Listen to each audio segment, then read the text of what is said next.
experience. Okay, so we are doing tangents and normals.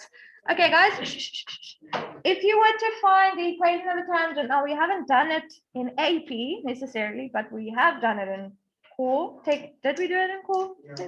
Yes. So we did it in circle geometry. I mean the yes, the analytical stuff. All right, so let's just quickly revise. If you're finding the equation of a tangent,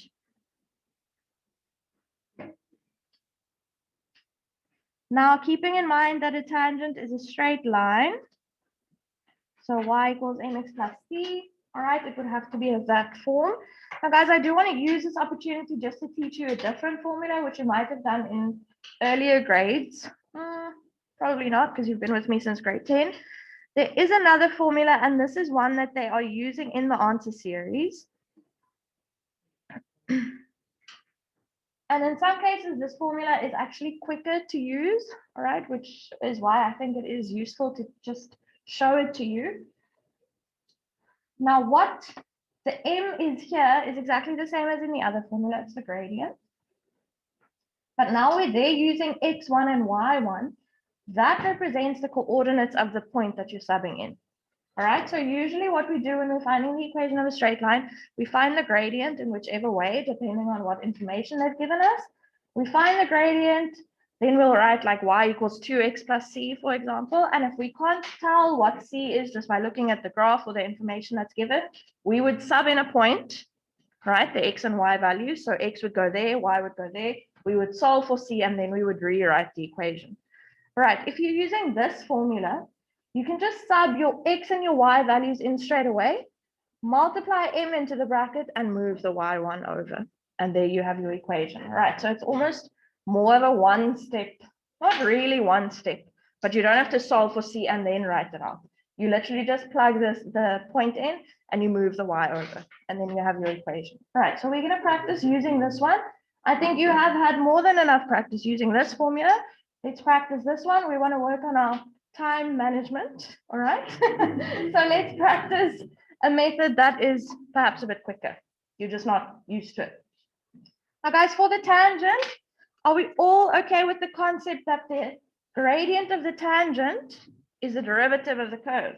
Yes. Yes, are we fine with that? Okay, so m, this is derivative of curve.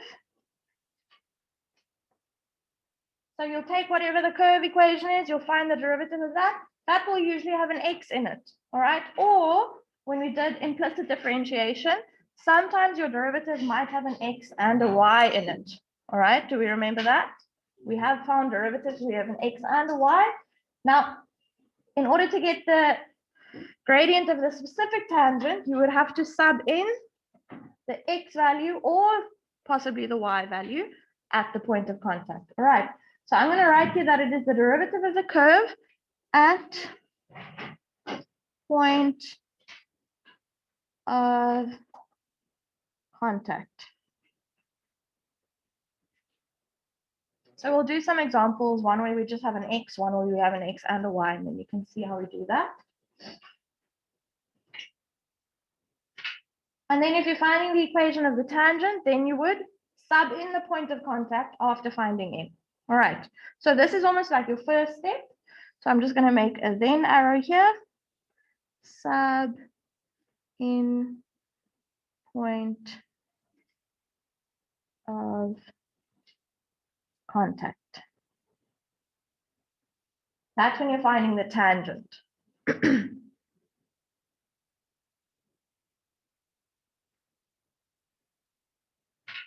Now, when you're finding the normal, right, again, we're going to use y equals mx plus c or this formula.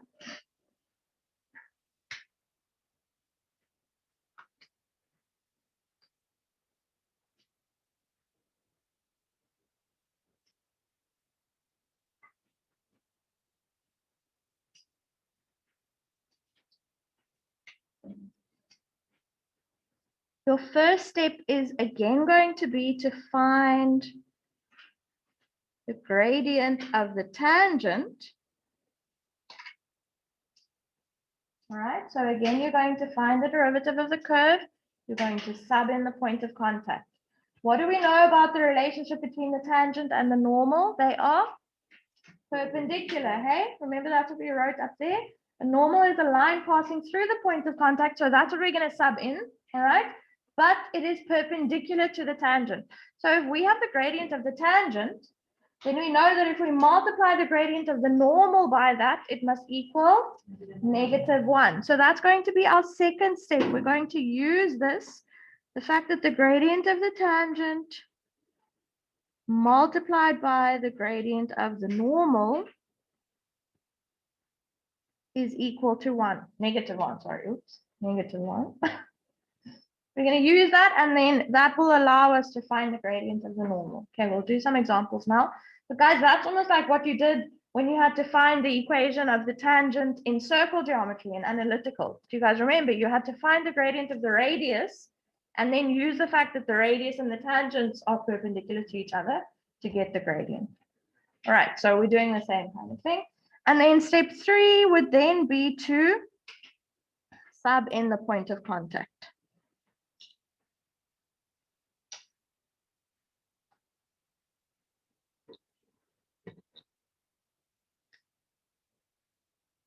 And then you have your equation, okay?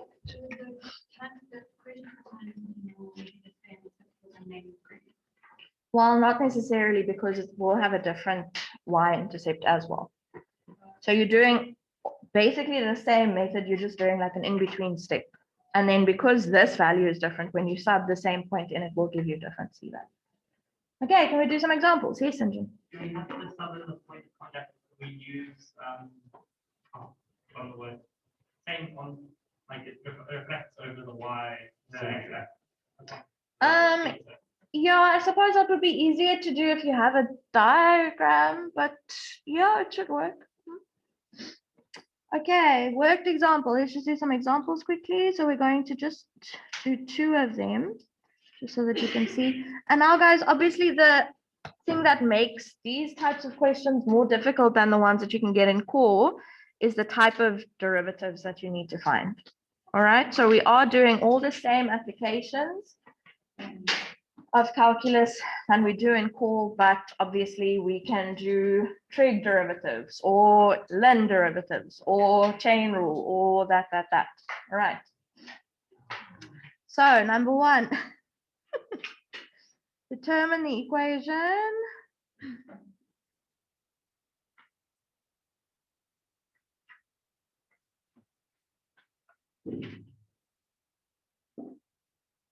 Oh, Sinjin, I'm thinking now in terms of that, if you don't have the full equation of the tangent, then you couldn't do that, because you'll see now in this question, they're just going to ask for the normal. But if you, in the next question, we're going to do the tangent and the normal, then you can do that. Okay, so it depends on what information you have. Okay, of the normal to the curve. And for the first one, we're not going to do something too hectic. We're doing just f of x equals x cubed plus 7x squared minus 1.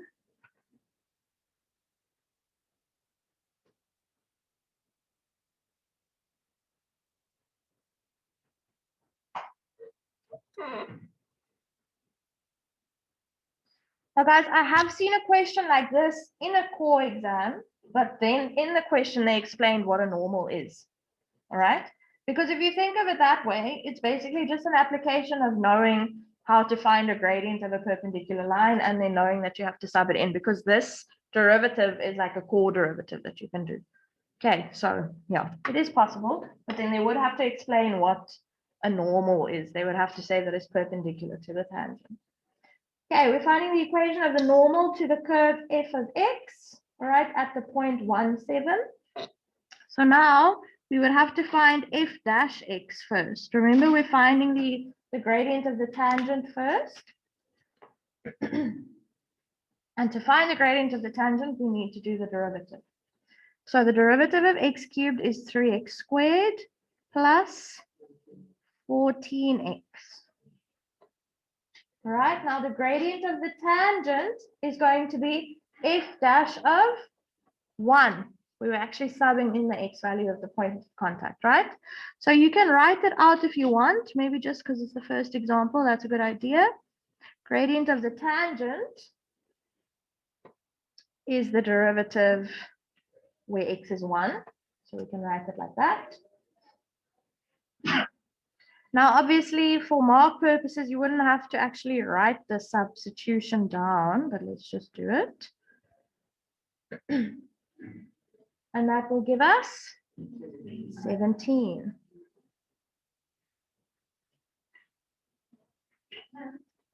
If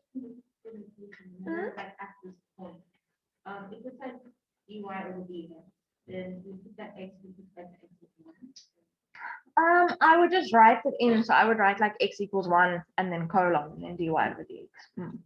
There isn't really a specific notation that you have to use for that one. Okay, so guys, if that is the gradient of the tangent, what is the gradient of the normal going to be? Negative 1 over 17. Hey, remember you change the sign and then you take the reciprocal. All right, so therefore, gradient of normal is negative 1 over 17. And guys, this is coming from, I'm just going to write it like that. The gradient of the tangent multiplied by the gradient of the normal should be negative 1. So if you're putting in 17 times the gradient of the normal equals negative 1, can we see that the gradient of the normal does have to be negative 1 over 17? Okay, so if you're struggling to also just kind of do it by inspection, you can always do that as well. You can use that as a little formula. Okay, so there we have the gradient. Yes. What did the use of the normal? Sure. You're asking me a question now that hey? Yes, so if you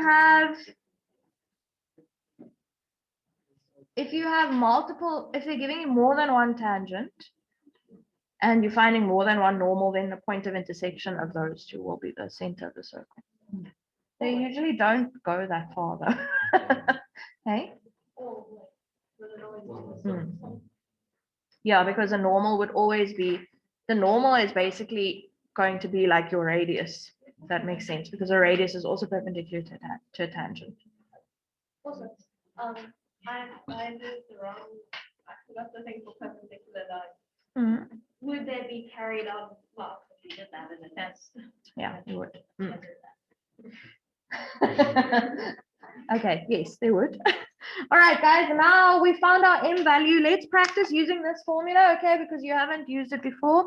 So now we're going to say y minus y1 is equal to m. I'm just writing it down so that we have it here, of x minus x1 because it is off screen. Now, guys, we're going to sub the point of contact in, and just remember, sometimes they might only give you the x value of the point of contact. All right.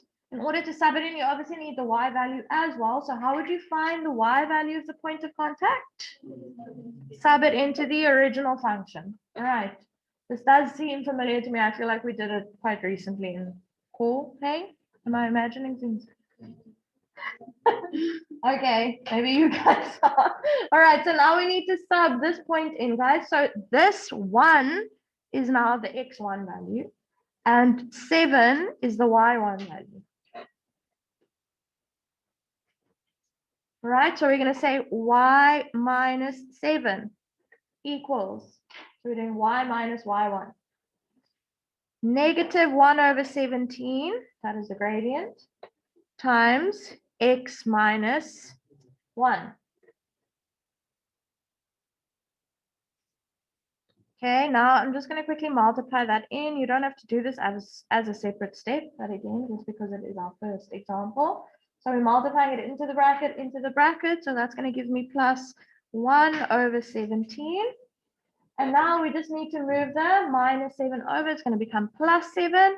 So y is equal to, now if we write that as an improper fraction, it's 120 over 17.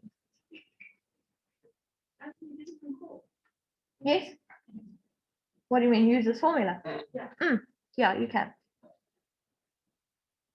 All right, so guys, instead of subbing in the point, solving for C and then rewriting the formula, I think this is quicker.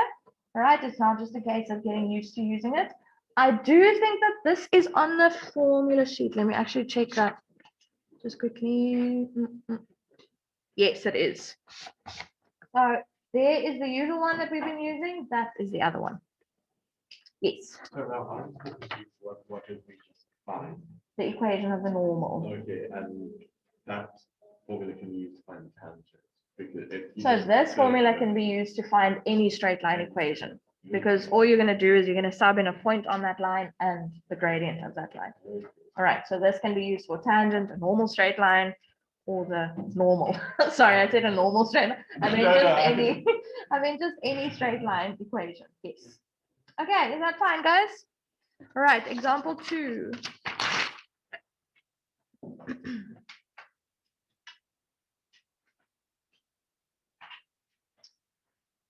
Okay, find the equation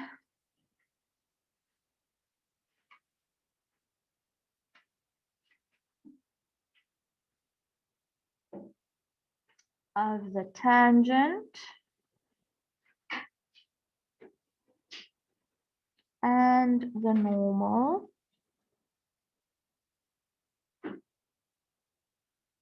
to x squared minus 2xy plus 2y squared equals 2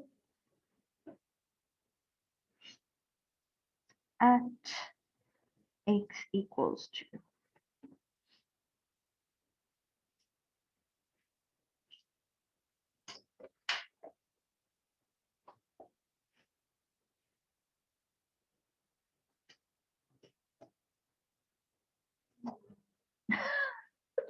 I was waiting for the penny to drop. What kind of differentiation are we going to have to use here, guys? Implicit differentiation, our favorite. Okay, we also did it ages ago, so let's see if anyone can remember. Find the equation of the tangent and the normal, so we're going to need the derivative for both of them. All right, so we can just do that. Now, remember, I think it's quite clear that we're not going to try to make y the subject here and then derive that thing that's left. Okay, I think it's obvious to us that we need to use implicit differentiation. So we're going to differentiate, derive each term separately, and wherever we have a y, we're going to do the derivative of that y and then times it by dy over dx. Remember? Then we're going to get all our dy over dx terms on the one side, take dy over dx out as a common factor, and get rid of the other stuff. All right, so derivative of x squared, 2x. Is it okay when this is differentiation? It's like kind of confusing. Yes. Yeah, it is fine. All right, now we're going to do the derivative of negative 2xy, I suggest, because we are going to have to use product rule here, hey? I suggest that since we are now subtracting the derivative of, when we're using product rule, we're going to have more than one term. Remember, product rule, you do the derivative and then plus. Let's use brackets, please. So now we don't have to worry about that minus going forward. We're just actually doing the derivative of 2x times y. All right, guys, when we're doing product rule, we're using product rule, I suppose. What do we do again? Can we remember? Yes, all right. So derivative of the first factor, I'm saying is 2x, all right? That's the first factor. The derivative of that is 2 multiplied by the original second factor, which is y. Okay, so guys, we haven't actually derived the y, so we don't have to put a dy over dx there. Now we're going to do plus original first multiplied by derivative of second. Now, what is the derivative of y? Dy over dx. Technically 1 times dy over dx, all right? But I feel like that maybe confuses you. Yes? How do you know to group the 2 and the x again?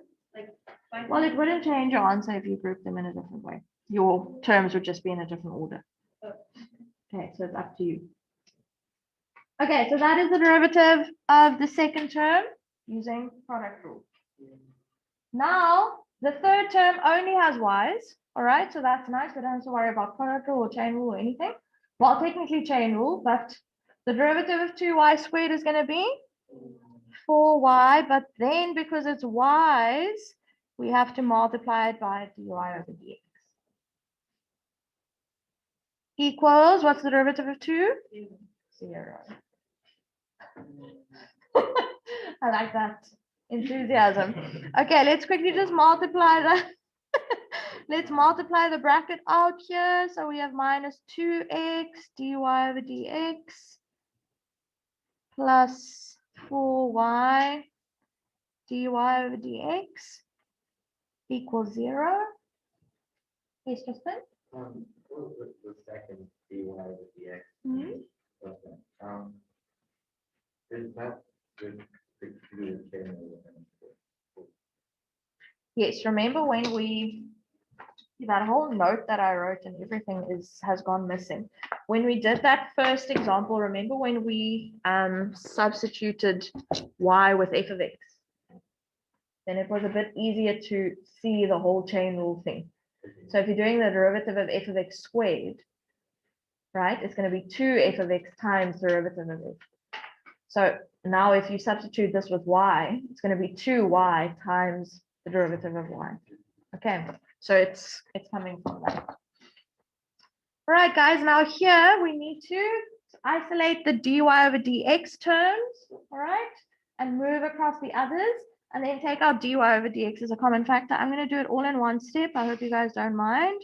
I'm just going to put the 4y in front because I like having a positive one in front. And that will be 2y minus 2x. You can just see if you agree with that.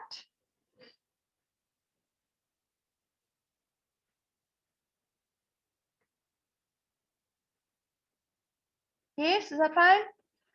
And then we are going to take the 2y minus 2x and divide it by 4y minus 2x.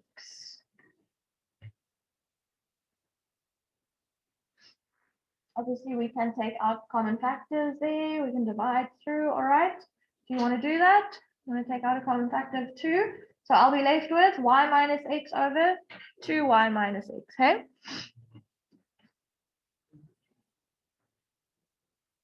Let me just double check that. Yes, that's correct.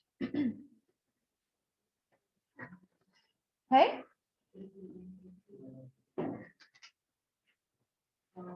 If you had a 2y minus 2x, yes. Now, guys, that's step 1. Part 1 of step 1. All right, so step 1 is to find the derivative and sub in the point of contact. Now we notice that in this derivative, we have a y and an x. All right, so we need the y value as well. They've only given us the x value. Ay, ay, ay. Now look at this lovely process that we have to go through here. Okay, how are we going to find the y value? Sub in and then solve for y. All right, so this is a nice example. Okay, so let's just write here, point of contact.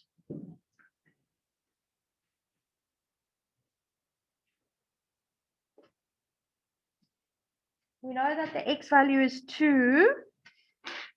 So now I'm going to sub that into the equation of the function. So we're going to have 2 squared minus 2 times y plus 2y squared equals 2.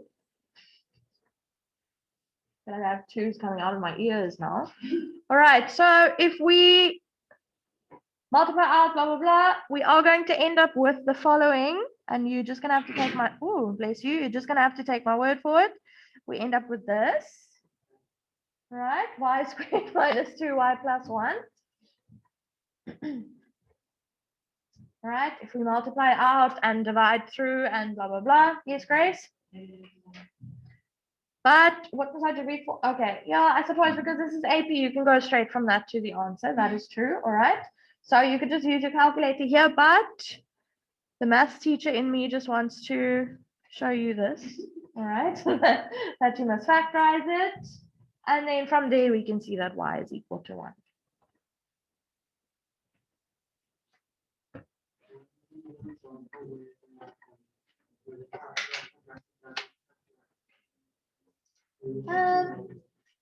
No, you shouldn't. Well, yeah, I suppose you could, but then the calculator would give you the value as well. That makes sense. Oh, is that what you're saying? Well then, yeah, a tangent is only at 1 point. Bye. Have a nice weekend. Yeah, it could be, well, this is at the 1 point of contact. If it's not a function, then that would happen. So then you would have to find what. So if it's a circle, for example, see, then you would have 2 different points of contact at the same x value. Okay, bye-bye. All right, guys, we haven't found the gradient yet, okay? This is just the point of point of contact. Therefore, gradient of tangent. And now you're going to be even more impressed by this. The gradient of the tangent. Now I'm just going to write here, point of contact was 2, 1, right? So that's what we need to not multiply in, sub in. And we're subbing it into this. So we're getting 1 minus 2 over 2 times 1 minus 2. What is that? Negative 1 over 0, which is undefined. Oh, what's happening with my pen? Undefined. This is a winner of an example. Did you make it up? No, it's in the book. In the book. I knew it was coming, but I didn't want to let that off. All right, guys. So if the gradient of the tangent is undefined, let's think, what kind of straight line has an undefined tangent? Remember, what is in the denominator of a gradient always? It's always change in y over change in x. So if we're getting an undefined tangent, or gradient, sorry, an undefined gradient, that means that our change in x is 0. And what does that mean? Change in x is 0. It has the same x value all the way through. All right, I'm going to write that down. Remember that gradient is change in y over change in x. So that would mean that this would have to equal 0. Is it? Sorry. All right, so that means that all our points on this line must have the same x value, right? Because there's no change in x. So that means that it is one of these, a vertical line. And x equals what, guys? 2. X equals 2. There we go. Therefore, you went too fast. Therefore, the tangent is x equals 2. How do I know that? This is the only point that we have that lies on that line. And it has an x value of 2, which means that all other points on that line must also have an x value of 2. Now, guys, if the tangent looks like this, and we're supposed to find the normal as well, the normal is going to have to look like this. All right? So it's going to be a y equals, and a y equals what, please? Y equals? Oh, at that point. Okay, let's think about that again. All right? We find that the x equals 2, yes? Now the normal has to be a y one, all right? A y line, so y equals something. We only have 1 point that lies on both of these lines, guys. Remember, the point of contact lies on the curve and on the tangent and on the normal, all right? It's basically a point of intersection of all 3 things, all right? The curve and the tangent, which is this one, and the normal, which is this one. And what is the y value at this point? 1. Therefore, the normal is going to be y equals 1. So we're using the point of contact literally to find the equation of the tangent because it is a vertical line, and in the equation of the normal because it is a horizontal line. I thought it best that I did this example with you instead of it maybe coming up somehow, somewhere. Okay, but does that make sense, guys? So this is quite a hectic one. I'm not sure how many marks this would be. I suppose you would get Do I want to say 4 marks for this? 1, 2, 3, 4. I guess, yeah. Remember, derivatives count lots of marks in AP. They literally give you a mark for every part that you do. So this one might even be another mark, but I'm just going to leave it at 4 rather. Then a mark for getting the derivative. So that's 5. A mark for finding the y value of the point of contact. Maybe 2 marks because you had to do some work in there as well. So what are we on now? 7. A mark for then doing this substitution. So that's 8, 9, 10. Nice. 10 marks. Yes.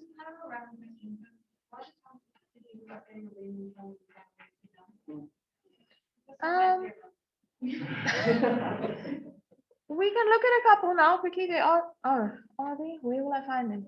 I have seen some.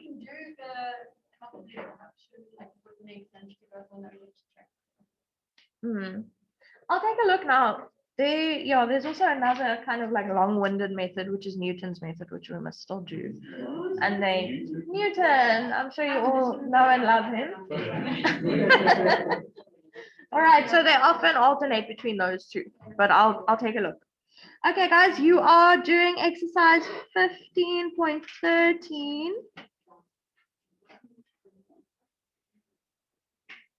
Which is on page 176, and you are only going to be doing numbers 1 to 3.